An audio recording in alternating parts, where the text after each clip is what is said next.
All right. So I think at this point we will go ahead and get going. Um, so hopefully my slides are now popping up on everybody's screen. I'm sure I will find out shortly if they're not. Today is our session of the Introduction to SciVal webinar for this semester, and we'll be covering the basic structure and kind of functionality and usage of the SciVal database. Just a few notes before we dive into any sort of content. A lot of this should be, I think, second nature at this point, given that we're all much more familiar with Zoom webinars than we were a couple years ago. But please make sure you stay muted. Video, no need for video to be on. Most people choose to turn the camera off if that's the case, so there's no need for your camera to be on, but please do stay muted throughout the webinar. If you have questions, just throw them into the chat, or I believe we have just the Q&A kind of feature in there. I will do my best to address questions that pop up in the chat as we go, kind of in real time, where possible. But we will take a break about halfway through to address any questions at that time. We also have time at the end of the webinar for some additional Q&A. If I don't get to your question in the chat in real time, I will go back and catch those questions as much as possible in the breaks. I'll try and answer them all today. If you have a question that involves a very, very intricate, detailed answer, or something that's very unique to your specific usage case for SciVal that doesn't really generalize to the audience at large, I may ask you to follow up with me at jpfarmer@bu.edu, just so we can take the time to address your question without, losing the rest of the audience. You're also welcome to just email me any questions or follow-ups at that email address. The recorded session from today and the PowerPoint will be provided after the fact. We host them on the research support website, so I'll send everybody a link to that, and you'll have access to the PowerPoint and the recording. So no need to frantically take notes, no need to worry about writing things down or taking pictures or all that.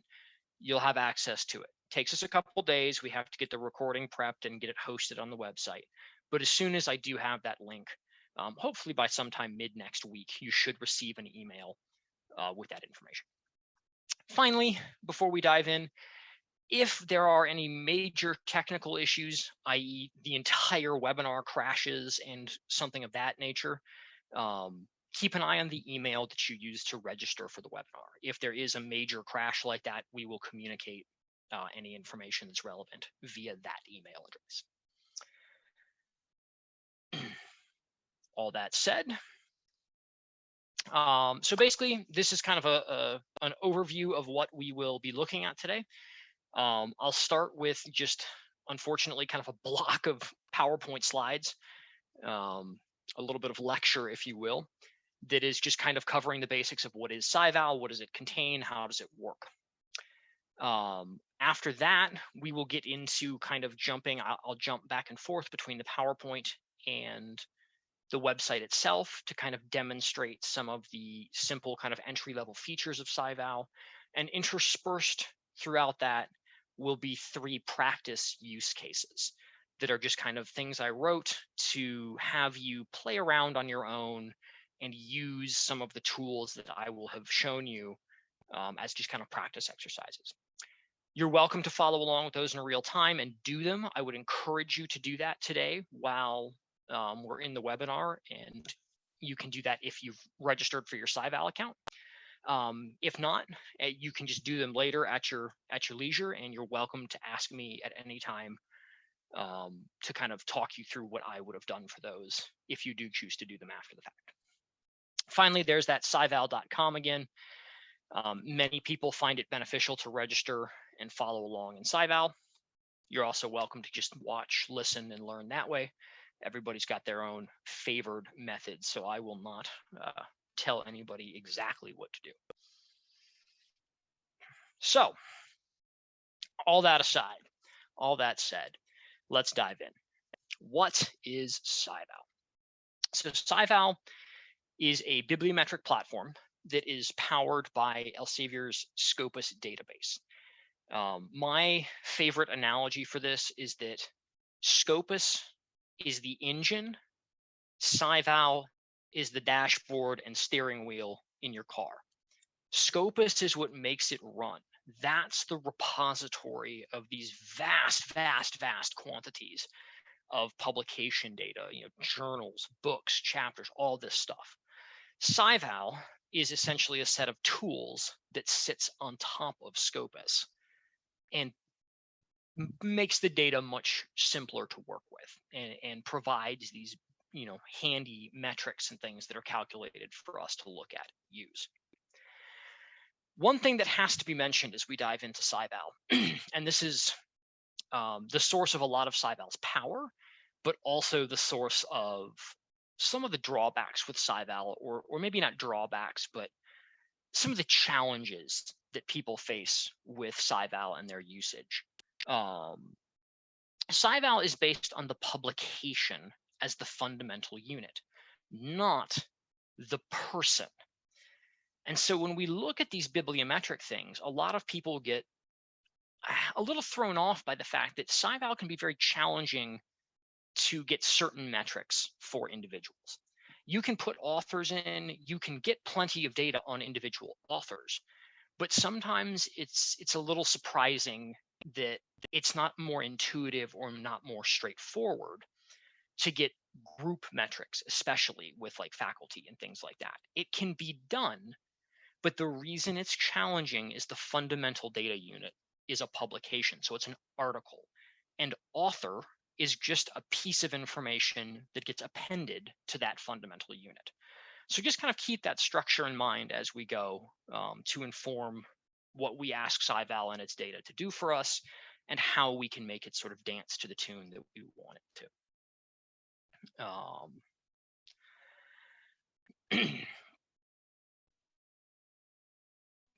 Slightly outdated metric. The numbers would have increased slightly, but these are good approximations. The Scopus database is, like I said, Elsevier's massive database. Close to 2 billion cited references, millions of author profiles, tens of thousands of institutions, millions and millions and millions of items from 5,000 plus different publishers. It's not just the publishers that Elsevier owns and operates on their own. It's everything they can get their hands on. The Scopus database itself is updated continuously. It pulls in new information and updates its databases as quickly and frequently as possible. SciVal does a weekly update from Scopus, beginning Friday afternoon, lasting until it's done. Usually sometime over the weekend it finishes. I mention that for two reasons. Number one, that there is occasionally a little bit of lag in something showing up in SciVal, because first it has to be published. Second, that publication has to be updated into the Scopus database. And third, SciVal has to then update from Scopus to have that new publication show up in the things that we will look at. The second thing that's worth noting with this kind of weekly update in SciVal is that there are certain tasks, and we'll get to this later, so don't worry if you don't have questions about it now. Certain custom things in SciVal that may be of great interest to a lot of you, where that weekend update will slow things down. If you try and do custom processing of like large groups of publications, that can't happen while the weekly update is occurring. So there's kind of a window on like Friday afternoon into the weekend where things can take a little longer, depending on what you're after. The last thing I'll mention here is that the default kind of time frame that SciVal likes to use is a 5-year window. You can change that typically to 3 and 10 years for almost everything. Certain metrics give you much more granularity in customization in what kind of window you look at. I will show you one way today that's the best way to kind of get around those rigid windows and get more custom timeframes. So we'll cover that in a little bit.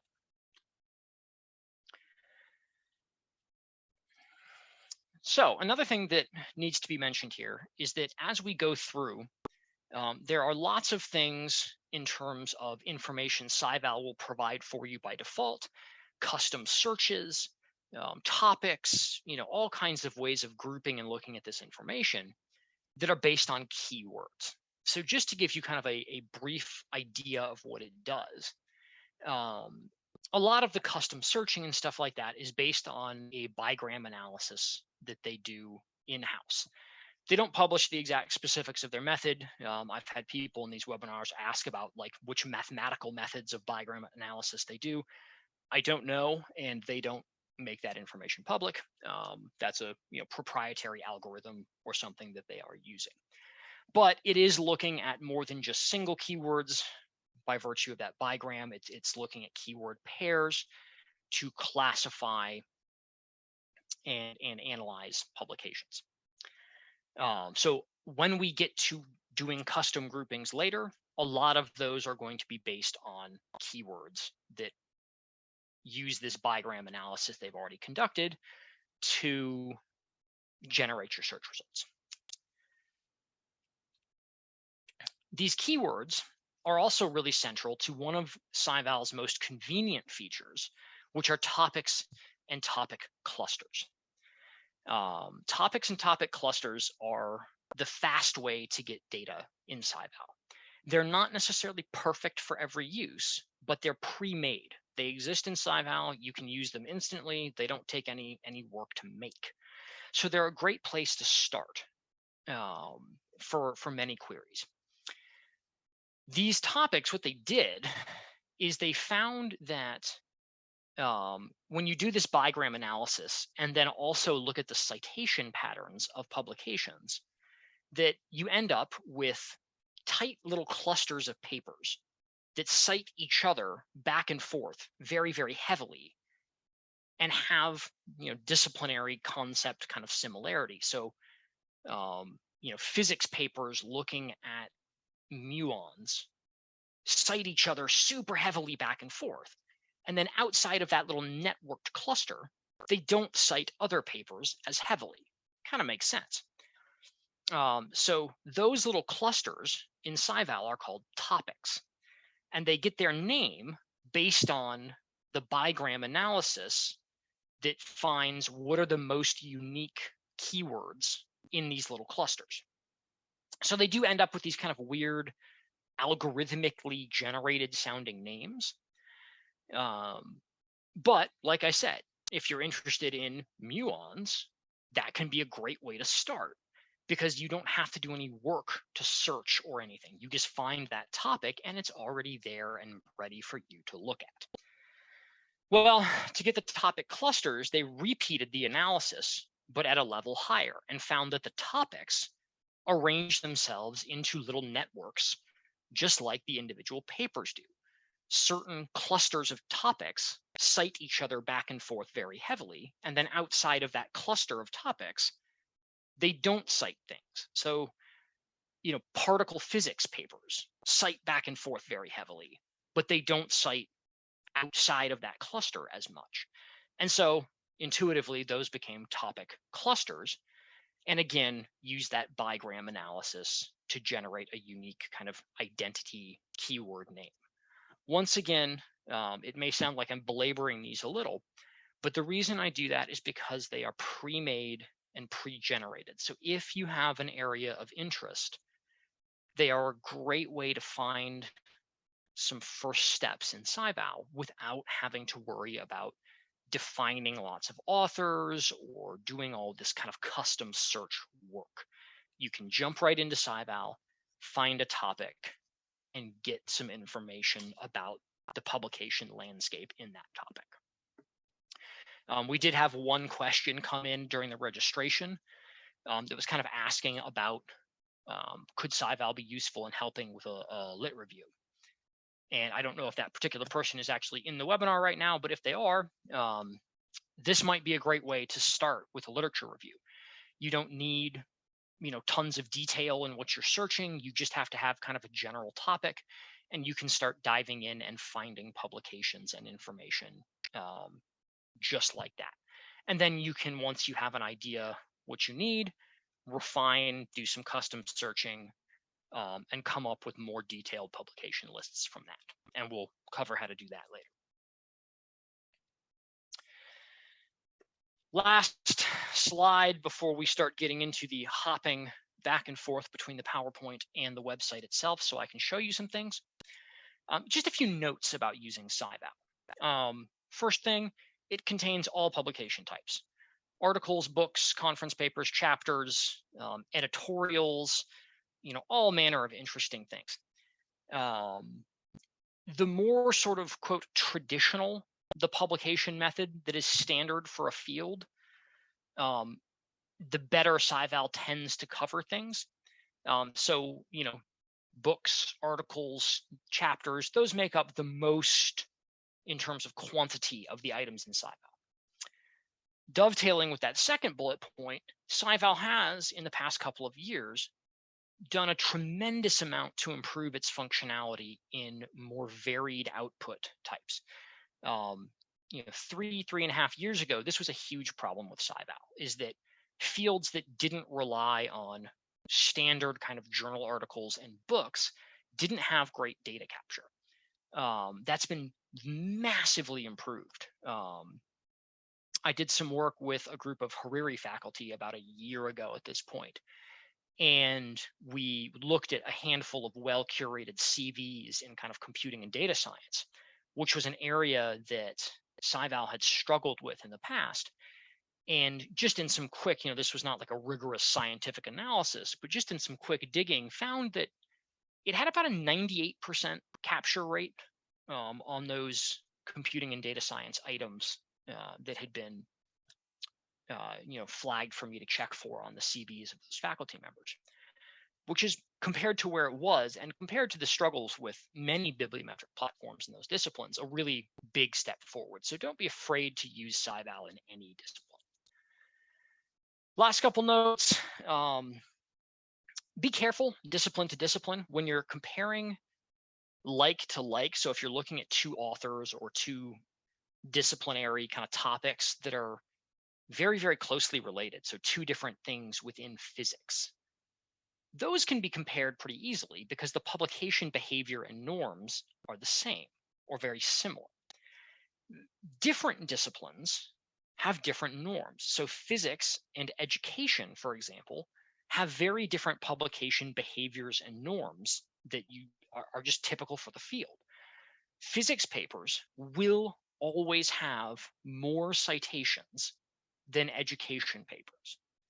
It's in part just due to the practice of how citations are done in physics. It's in part due to the large number of fundamental papers that have to be cited to provide that lit review and that basis for new material.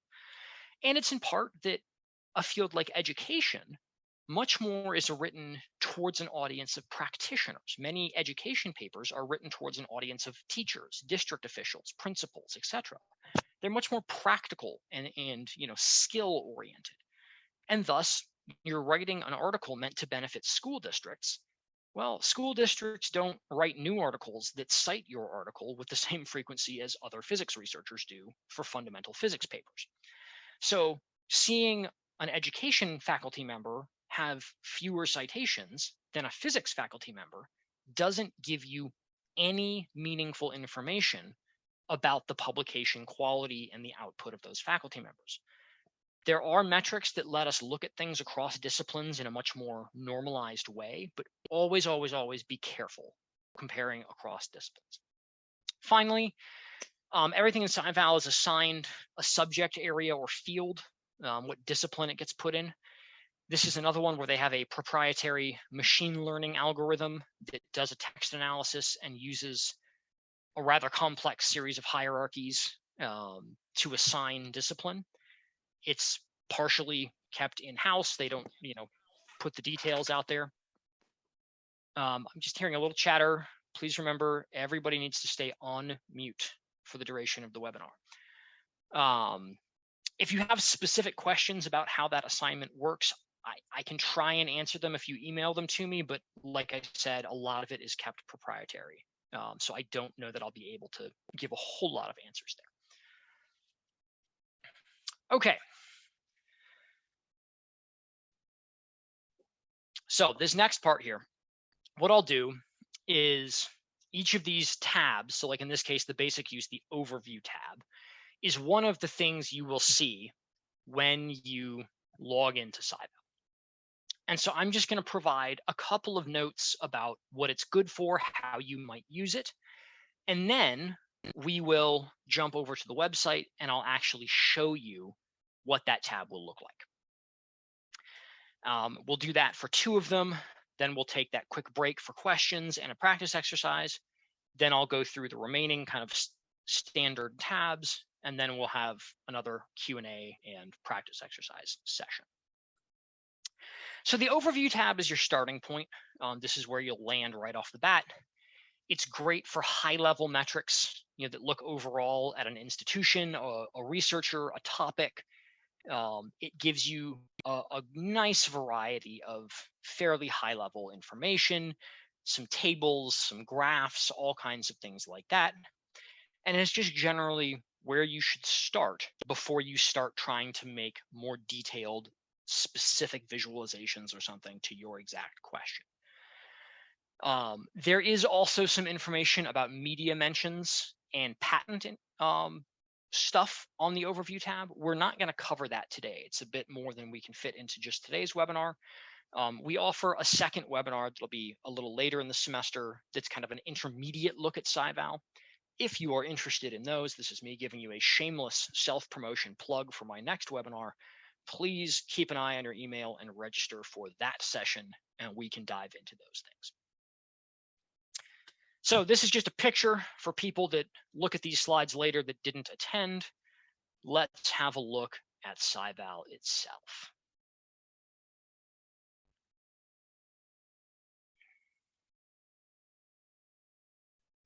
So you will land when you do SciVal. You make your account, you log in.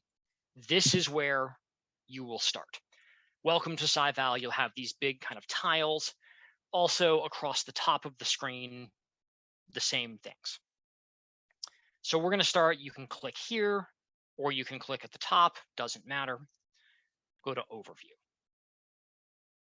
This is going to be much more blank for you at the start. I have dozens and dozens and dozens of institutions here. I have many researchers. Well, I guess I cleaned up my researchers and groups recently, so that's mostly empty. But this is a little closer. I have one faculty member here, but we'll get rid of that. This is what you'll see when you start. There's no information here. There's no researchers. There's no people. But what you can see here is that there's a lot of high-level information about whatever you have selected. To find entities, just start by clicking Add New. And you can do a search, you can do a new group of institutions, etc., etc. If you just start searching for an institution, university obviously is going to turn in many, many results.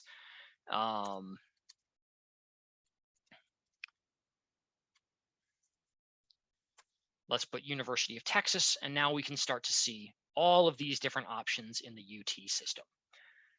If you just click on one, it will add it to your list. So let's say we were interested in University of Texas, Austin, their flagship. Click it, adding entity, and now we can see information about UT Austin. Just to go back to BU so we can focus on ourselves. This page here has great high-level metrics. These are aggregate scholarly output, which is any kind of publication, number of authors, field-weighted citation impact, which is an excellent measure of publication quality. It's a normalized metric that compares how many times an article has been cited compared to articles in the same discipline published the same year.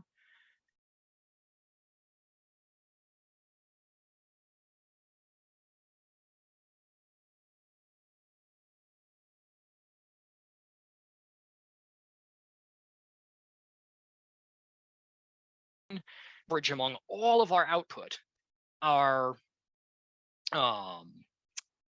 publications get about 2.1 times as many citations as normal compared to their same discipline and publication year.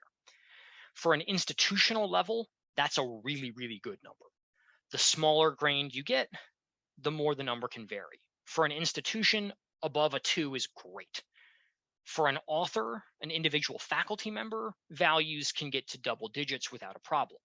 For individual papers, the value can be well over 100 for these, incredibly highly cited papers of various sorts. So kind of making sense, the smaller the sample size in a sense, the larger the variation in the metric. But that's a really good measure of quality right there.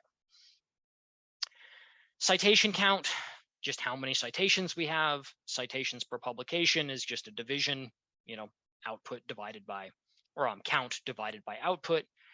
And then H-index, I will save my, again, kind of detailed data thoughts on the H-index for the intermediate session, but it's one common measure of kind of quality and quantity of publications. They provide an H5 index, which just looks at the last 5 years. So if many of you, I'm sure, are familiar with the H metrics, either an H index or an H5, you can get some of that information from SciVal. At the top here, you have date slicers. You can change what you're looking at.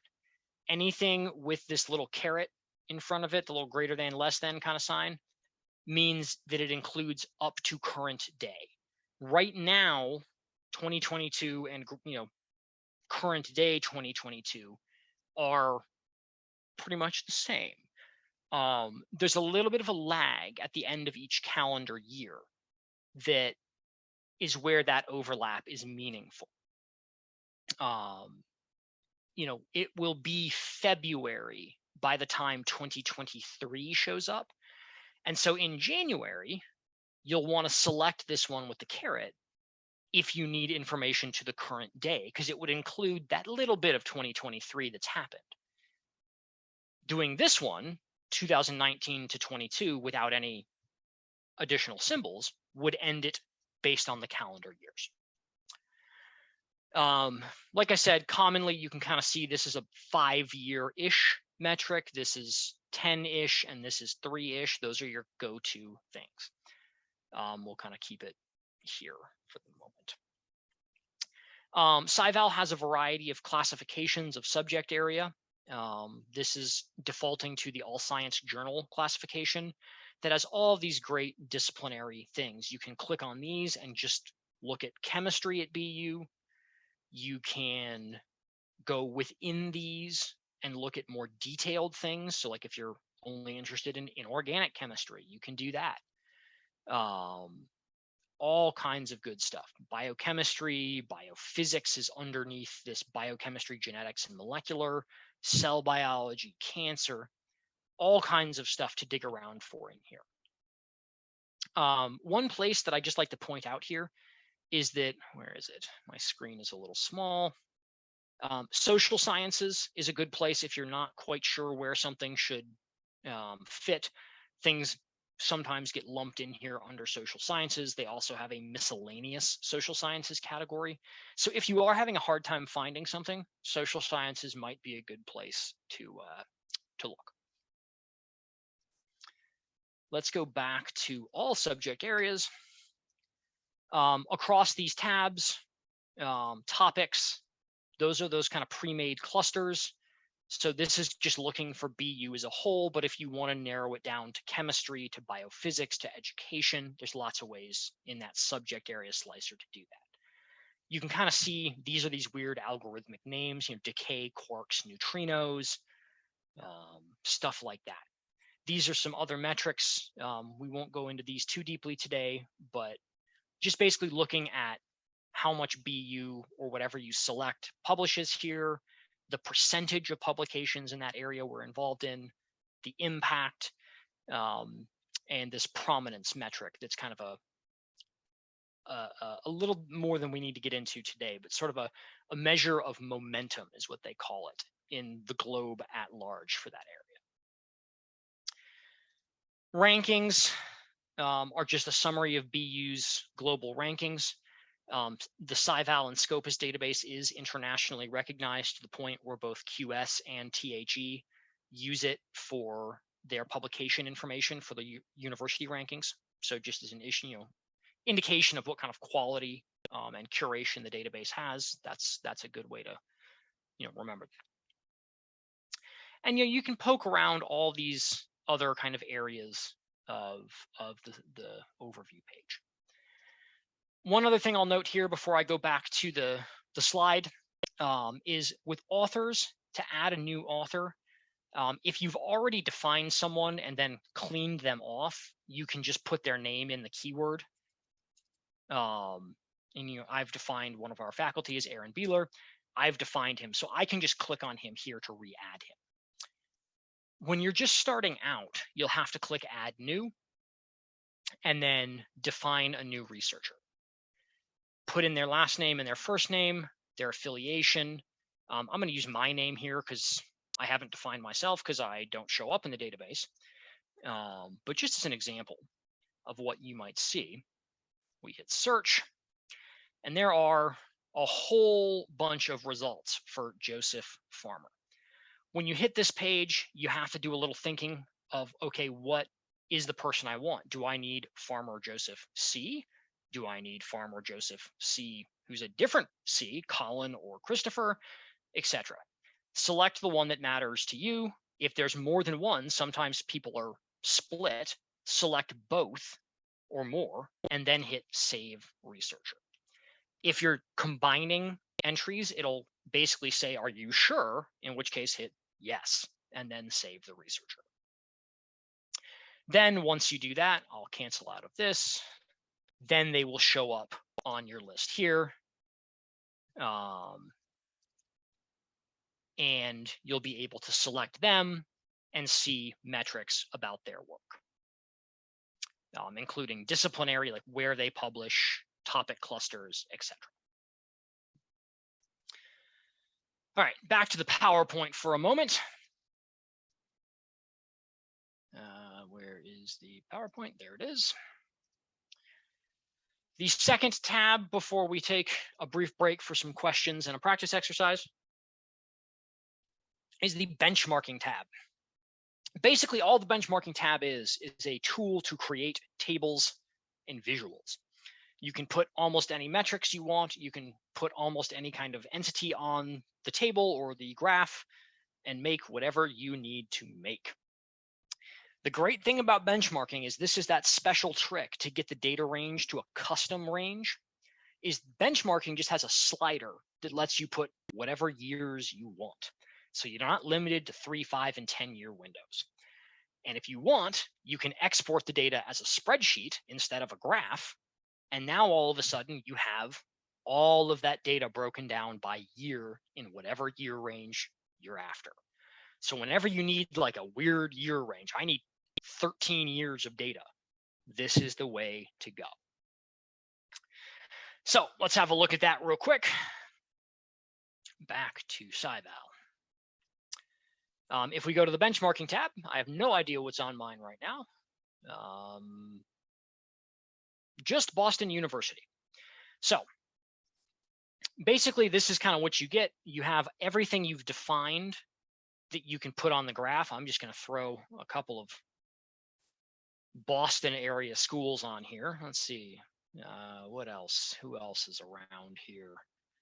Let's scroll down a little more. Harvard's around here. MIT's around here. Northeastern's around here. There we go. There's a handful of Boston area institutions. And now, right off the bat, I have a graph that's just looking at total scholarly output of 5 Boston area schools over the time frame 2006 to right now. Super. Maybe that's not what you want. Well, we can go up here. You can change what's on the y-axis. You can put any metric you want. Maybe you're more interested in a quality metric than quantity. Let's go to cited, and here's that field-weighted citation impact. That's going to be more of a quality metric than a quantity metric. All of a sudden, we don't see Harvard standing, way in front of everybody. Everybody's much more tightly clustered. Northeastern jumped up. MIT actually tends to be kind of floating around the top here. BU is sort of wiggling around in the middle as that red line. So what you're after, you can pick a metric to go with that. I like to keep the x-axis as the publication year because that lets you do that customized data size. If you do choose to put a different metric on the x-axis, you can then add a third metric. It'll make a little dot graph, just individual points, and then the size of those dots can reflect your third metric. If you need the data as an export for a data table or something, just go to export, and you can use a CSV or Excel file to just get a data table to make your own visual. That's typically what I do, because to export visuals from SciVal, you have to hit this add to reporting button, and you'll see this all over the place. When you do that, you can give it a name and save it, and then it goes into my SciVal, which is I'll touch on later, but that's where you can export PDFs. The reason I make my own visuals just from a data table is that the customization options in my SciVal are very, very limited. So I like to export Excel files and just make it myself. You can put anything on here, even if it doesn't make sense to compare them. I could add an individual faculty member to this. I could add 2 individual faculty members lumped together as a group. But just keep in mind, just because you can do that doesn't mean it makes sense to compare 2 faculty members to a set of 5 institutions or something. And just to show you the date slider, this is what gives you that power to change the dates however you want. And then the graph updates. There we go. One thing of note, anytime you see this dashed line, as you see at the end of the graph here, means that the data is not complete. So up to 2021, it's a solid line. That means that data is finished. It is what it is. The dashed lines here indicate that that data might still change. The 2022 value is not set in stone yet because publications in 2022 are still coming out. There's still more of 2022 left. And then the 2022 plus thing represents things that we don't really see yet, but later in the year, things that are in pre-publication that will actually come out in 2023 will start to be reflected there. So just keep in mind that some of these right up to current bits of points and things can shift a little.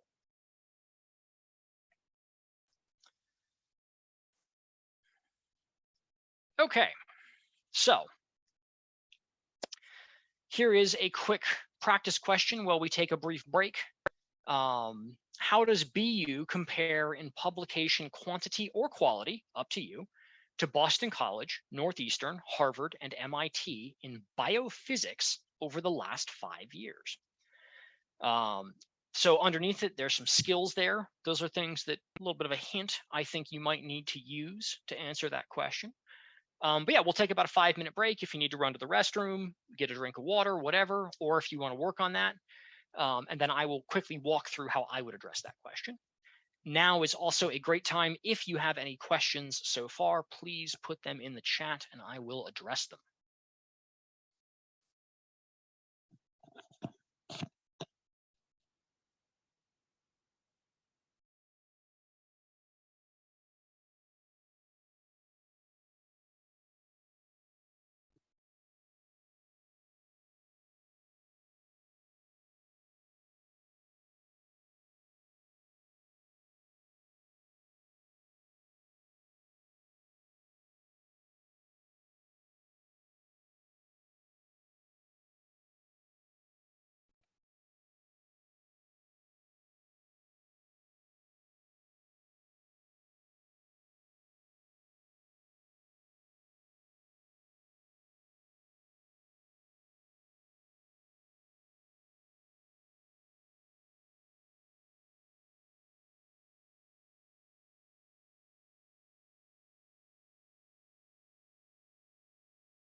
All right, well, I don't see any questions popping up in the chat, so I will go ahead and briefly walk through how I would look at this practice question, and then we will move on.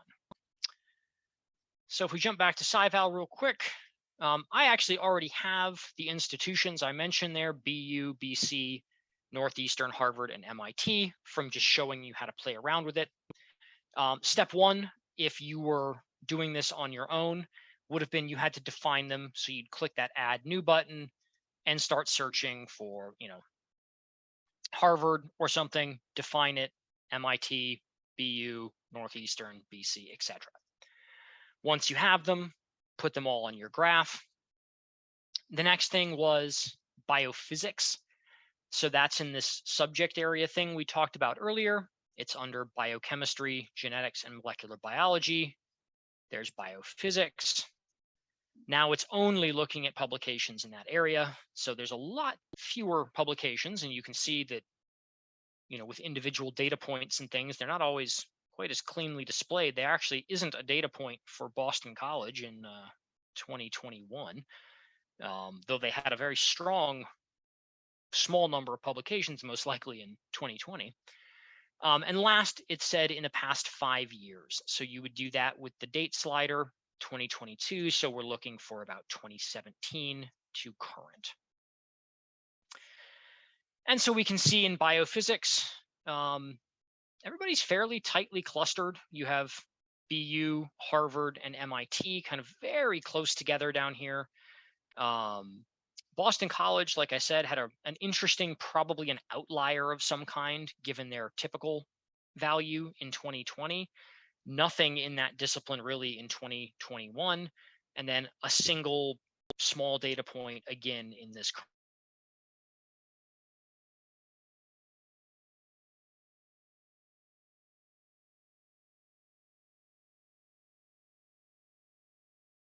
That their particular expected swings and huge values like this that's very common when you do have institutions or people that don't typically publish much in a certain area. I don't know for a fact, so don't tell your friends, don't take this to the bank. My guess is that Boston College only has 5 or fewer biophysics publications each year. So if you have a single one that gets a huge citation value, that's going to create this outlier. If you went more a quantity, that actually might answer our question. You might have used something like scholarly output. Just go to published.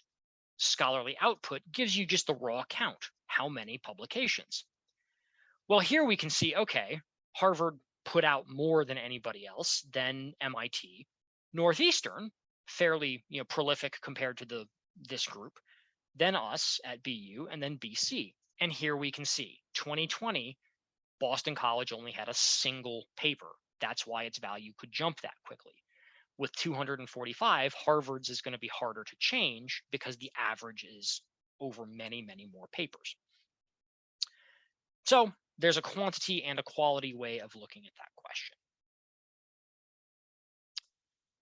All right, moving on. The collaborations tool is a very, very simple tool that can give you an idea of existing collaboration, and it claims potential collaboration. There's not a whole lot there, so we'll only look at that very briefly today. A question just came in what scenario is the use of SciVal applied? Not sure who sent that. It can be applied in a wide variety of scenarios. Analyzing faculty members, publication output, looking at where publications are, like within a discipline, what topics are growing or shrinking. It can be used to benchmark against peers, either at an institutional, a department, a school, college type level. There's a huge number of uses of SciVal. So if you have a little more specific information you can give me either in the chat or in like just an email, I can help you a little more specifically on that one. So collaborations. Provide some collaboration info. I'm actually going to look at the next thing in the slides as well before I show you both of them simultaneously. Why is my slide not changing? There it goes. Trends. As I just mentioned, answering that question, trends is another module that gives us some ideas and in-depth information about a specific topic, publication set, or research area. This gives you kind of an idea of what, based on keywords, is growing or shrinking in prominence in a certain field, and can look at the performance of institutions, authors, etc. within a specific area. So if you were trying to figure out who the leading publishers in the nation were in economics, the trends area might be a good place to start. So let's look at collaborations and trends.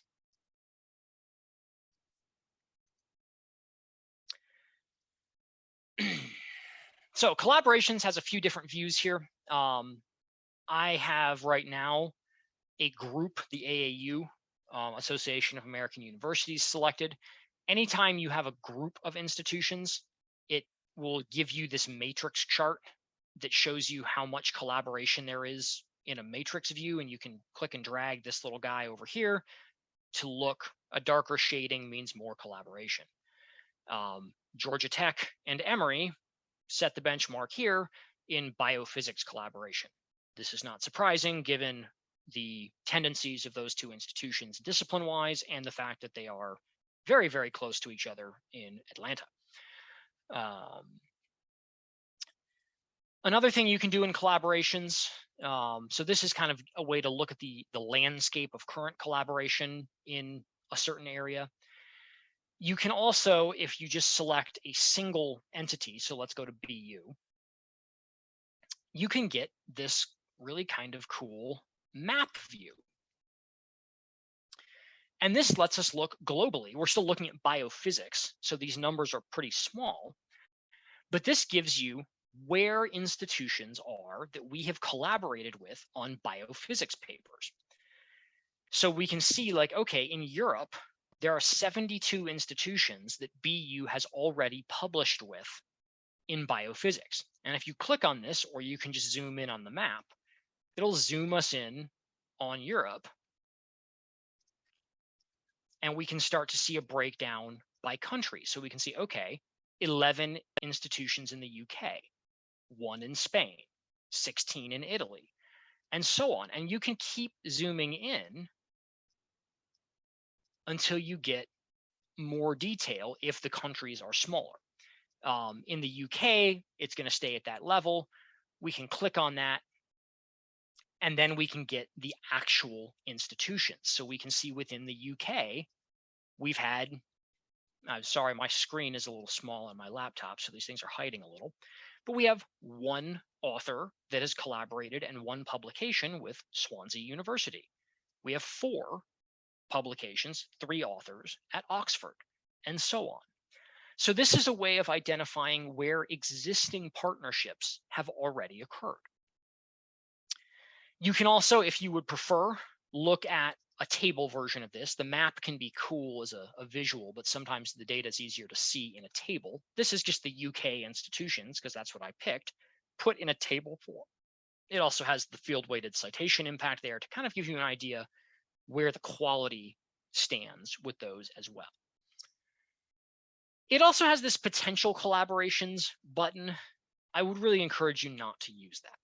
It is, very simply put, all of the institutions that we have not written a paper with in that discipline yet. So we have 11 institutions in the UK we've written a biophysics paper with. The potential collaboration is just all of the other institutions in the UK that we haven't written one with.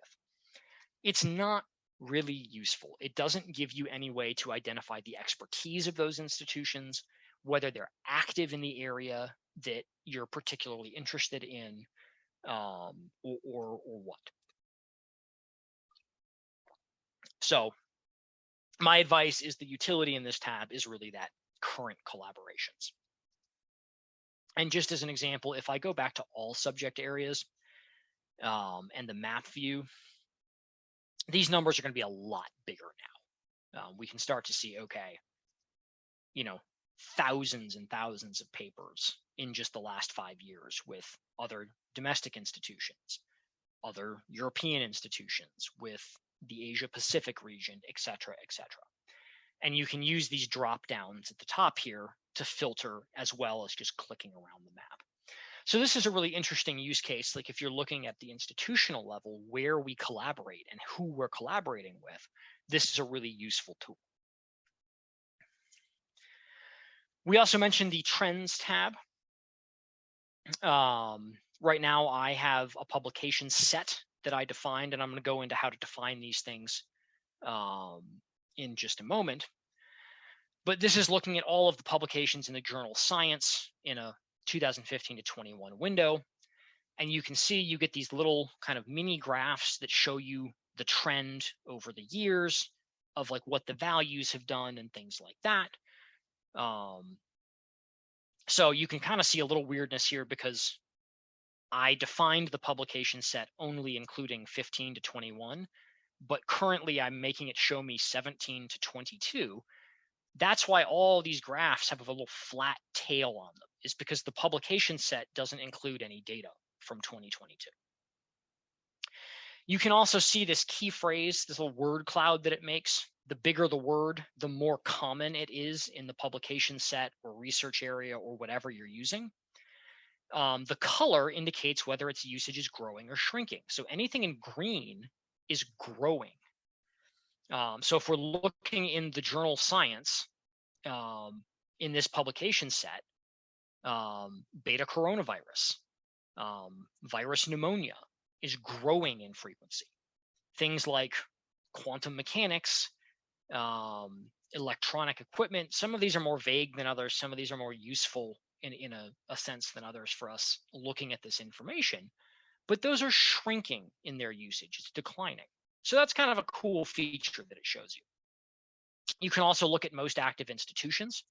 So in the journal Science, in terms of the authors and publications, the most frequent is Harvard, then MIT, CNRS is in France, Howard Hughes Medical Institute, Stanford, etc. If you want to see more of that list, hit Analyze in more detail. Same thing by countries and regions and by individual authors. So all kinds of stuff. Scope as sources is just a way of looking at which journal. Given that I'm only looking at the journal Science, the only scope as source in this set is the journal Science. If you were searching by keyword or something, you would have a list of different publications here that would be in that data set. So to define, actually, let's go back to the PowerPoint real quick.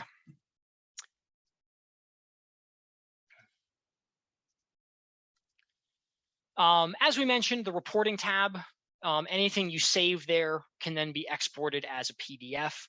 I'll show you that in just a moment. You can then print it or email it to someone. Handy for sharing things quickly, not so handy because it can't really be customized. So just as you go,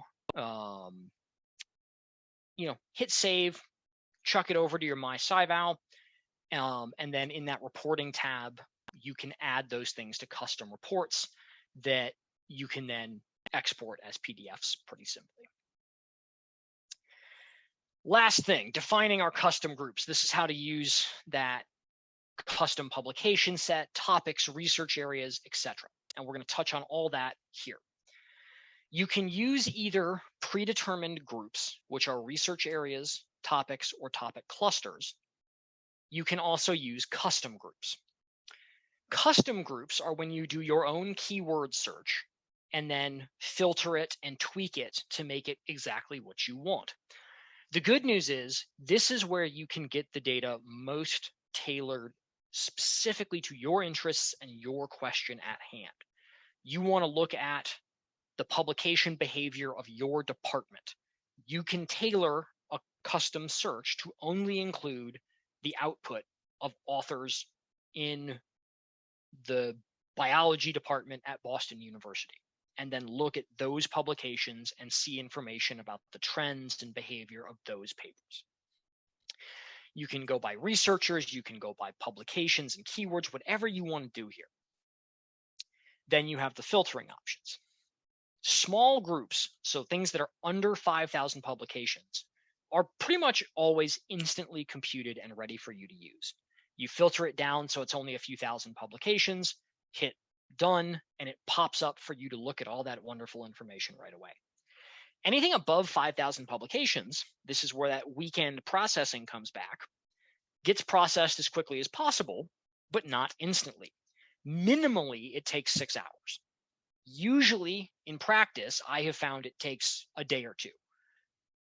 On that weekend update, so starting midday Friday until whenever it finishes, no processing occurs. So if you're working on Friday afternoon and you need something quickly in a custom group, you either have to get it under 5,000 publications or use a pre-made search, one of those research areas, topic clusters, etc. So just kind of keep that in mind, and it will warn you as you go if you're hitting these numbers.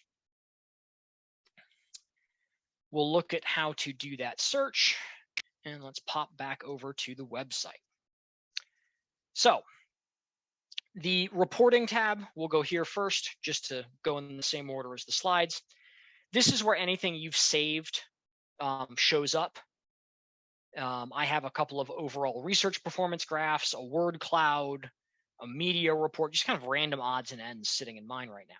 But what you do is go to create new. Anything you saved shows up here. And I'll create a new report. And then in manage up here, all of those things you saved that are available can just be checked. Let's put those two. I don't know what these are, but I'll add them. These are just, they're just overall performance snapshots. So now I've added those two figures that I saved. Great. I can't really customize this very much. It has this explore or edit, but that'll just take you back to the page where you did the search and let you change the criteria. I can't change the colors here. I can't change the style of presentation.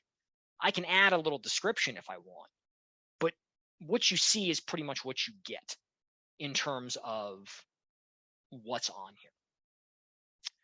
That's why I don't use it too much. So to each their own, it can be a very nice way to send some graphs or something to people very quickly.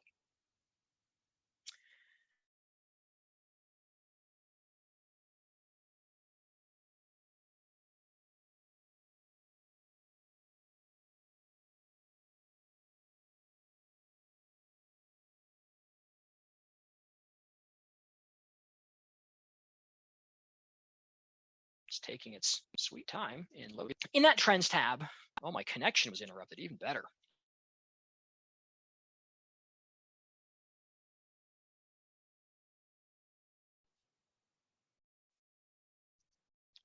I don't know if there was a disruption in the webinar. I seem to have an internet connection issue.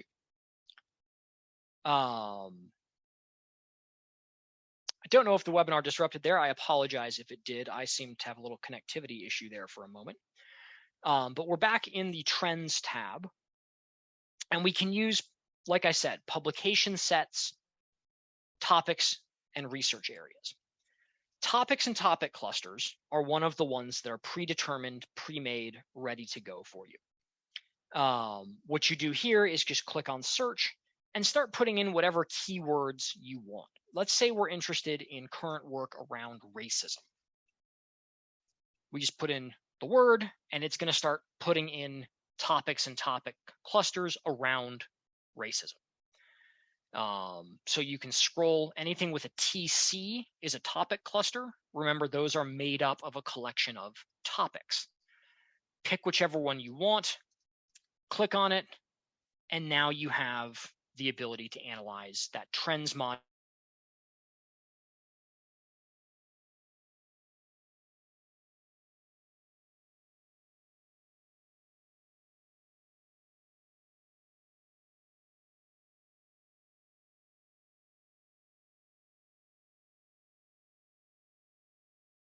Areas are collections of things, essentially pre-made searches that are things of common interest.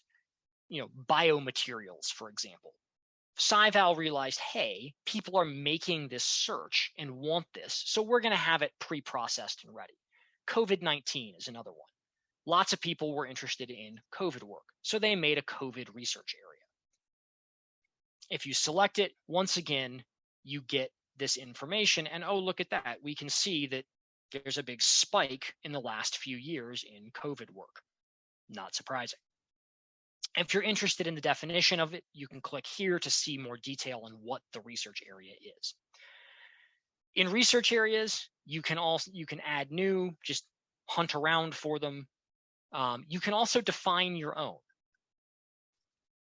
If we do that, you start with a keyword search. Let's just put COVID. You can also do different logic, any of these words, none of these words. Hit search, and it's going to pull everything it can. COVID, in the last 5 years, gives us almost 400,000 publications. We can then filter by discipline. So maybe we're only interested in medicine or social science. Click it, and then you can limit it to that discipline, or you can exclude that discipline.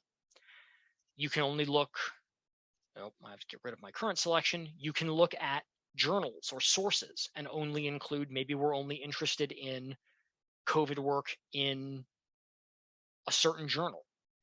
You can look by institution. Maybe we're only interested in Harvard's work. Again, by country or by organization type. This is a great place to start filtering because a lot of searches are only interested in academic institutions. We're not comparing ourselves or using information about federal governments or corporate work. You can include them if you want, but it's a great way to start chopping the number down. If I say I am only interested in social sciences, now I only have 56,000 publications. If I hit save, next step, here's that warning that it's saying this is going to take time to process. If you can make it less than 5,000, you can do this right away. Otherwise, you're going to have to wait. I'm just going to refine further because I don't want to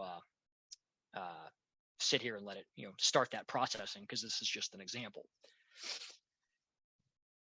Finally, publication sets are where you have the most customizability in what you do. Add new. These don't come pre-made. You have to make these on your own. Define a new publication set, and you can do a number of things. Number one, to start with, you can select researchers. So anybody, person you have defined, you can pick. Then there's so many people on here. I don't even know who half of them are. Let's just pick 3 of them.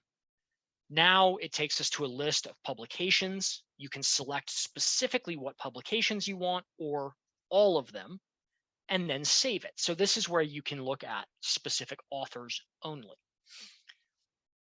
The other thing you can do with a publication or a publication set is you can use a custom search in a research area, and then you can save it as a publication set and do slightly different analysis of it. So there's many ways. So you can do in a research area, essentially get it as a publication set. You pick your research area, you hit view list of publications, and then you can save as a publication set. The reason that matters is that certain tabs of SciVal only allow certain types of selections, and a publication set can be looked at in different tabs than a research area. So it's a way you can kind of make a publication set on a keyword by making your research area first, then view list of publications and save as publication set. Then you have a publication set based around whatever your customized keyword search was. So I know that was probably a lot of stuff over the past hour. So I'm going to pop back to the PowerPoint for just a moment. So at this point, we are kind of done covering new content. This is another time for questions. So if you have anything question-wise, please throw it in the chat. I will, like I said, do my best to answer it here, or maybe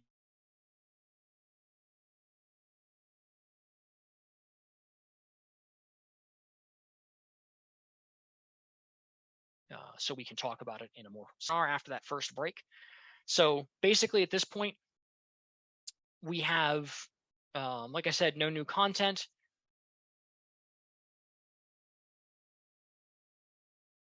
If you want to stick, feel free to. I'll stick around in case people want to see how I would address them or what I would do. If you don't want to do those or want to work on them on your own pace, thank you for coming. We appreciate you attending the webinar. Like I said, keep an eye out for the second SciVal webinar later in the semester. And have a lovely afternoon. Like I said,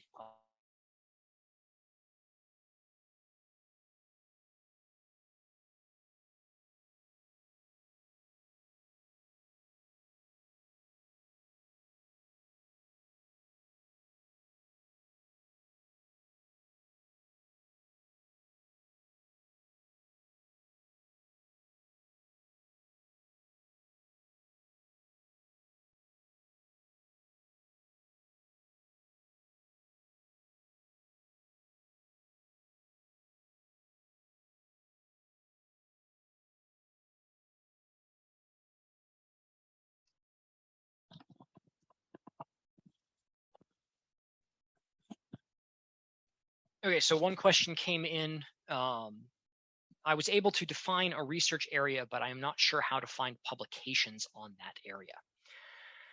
So I'm going to briefly go away from the PowerPoint with the question to answer that question about research areas. So if we go back to the website real quick, in the research areas, whatever you named it, you'll click on that. I'm just going to click on biomaterials here. Anytime you're in a research area, in this overall research performance part, you'll see scholarly output. Under scholarly output, you have this option, view list of publications. If you click on that, you'll see a list of all the publications that showed up in that research area within the time frame you specified. They can be filtered here by the authors, by the institution, by the year. You can kind of filter this list a little bit however you want. To get to a publication set from here, you just hit save as publication set, and it will save it and move it as a separate entity to that publication set portion. If you just want to poke around in here and see what you find, filter it, have a look. You can view the abstract in here. You can hit view in Scopus, but BU doesn't subscribe directly to Scopus. So this view in Scopus is really going to give you a very, very limited look with ability to get more. So it's not super useful. So yeah, that's where you would find the publication list and save it as a publication set. Select your research area, look at scholarly output, and then hit view list of publications. Hello.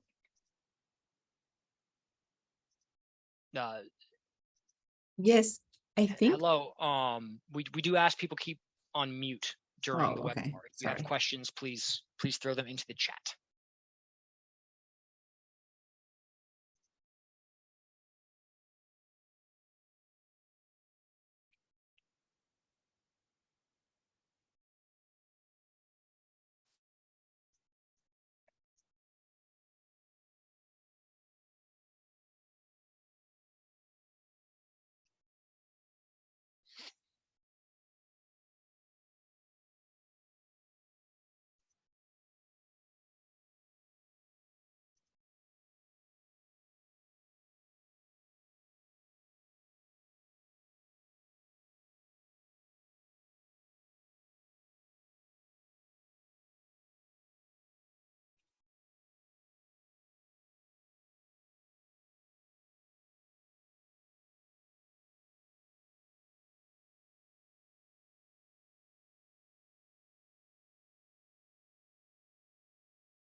So once again, if there's any questions, there's only a few people kind of hanging around in the room at this point. Put them in the chat. If you are still in the Zoom webinar and you are working on these questions, happy to stick around. Please just let me know in the chat that you are either still working on them or would like me to show you the answer to one of them. Sometimes we just want to avoid sitting here in silence when people have walked away and are still in the room. So just please, if you are still working, just drop me an indication as such in the chat. Otherwise, in a minute or two, we will go ahead and conclude.